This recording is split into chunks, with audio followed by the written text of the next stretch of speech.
sommes vendredi 6 février 2026. Mesdames et messieurs, bonsoir et bienvenue dans l'édition d'information de Studio Kalangou. Au sommaire, la ministre de la Population, professeur Siddikou Ramatoul Jarmakoy, réaffirme l'engagement du gouvernement contre les violences faites aux femmes et met en avant des résultats encourageants. Dans la région de Maradi, le district sanitaire de Dakoro a reçu du matériel neuf grâce à une subvention de l'État estimée à 37 millions de francs CFA.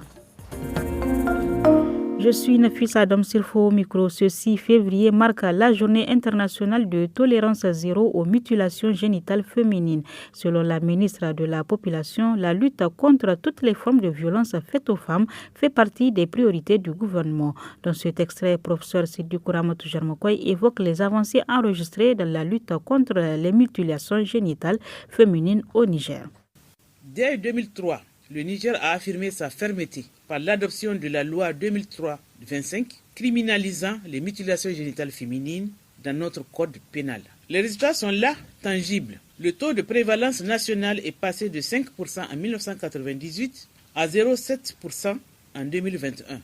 Cependant, ce succès national ne doit pas occulter des disparités locales alarmantes où le taux atteint encore 65% dans certaines communautés. Les leaders traditionnels et religieux, j'en appelle à votre autorité morale à amener ceux qui résistent encore à rompre avec ces pratiques pour protéger l'épanouissement de nos filles.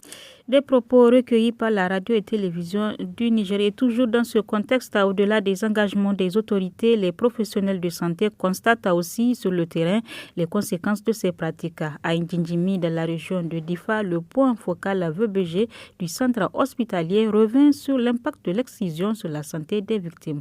Major Hamzatou Barmou est au micro de Abdoulaye Meina.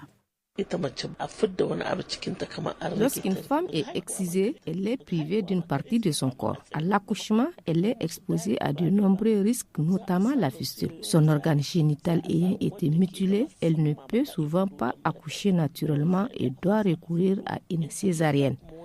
Si elle accouche malgré tout par voie basse, elle risque de graves déchirures, pouvant nécessiter des points de suture. Cette mutilation affecte profondément son corps et sa santé avec des conséquences sur sa vie de femme et l'expression de sa féminité.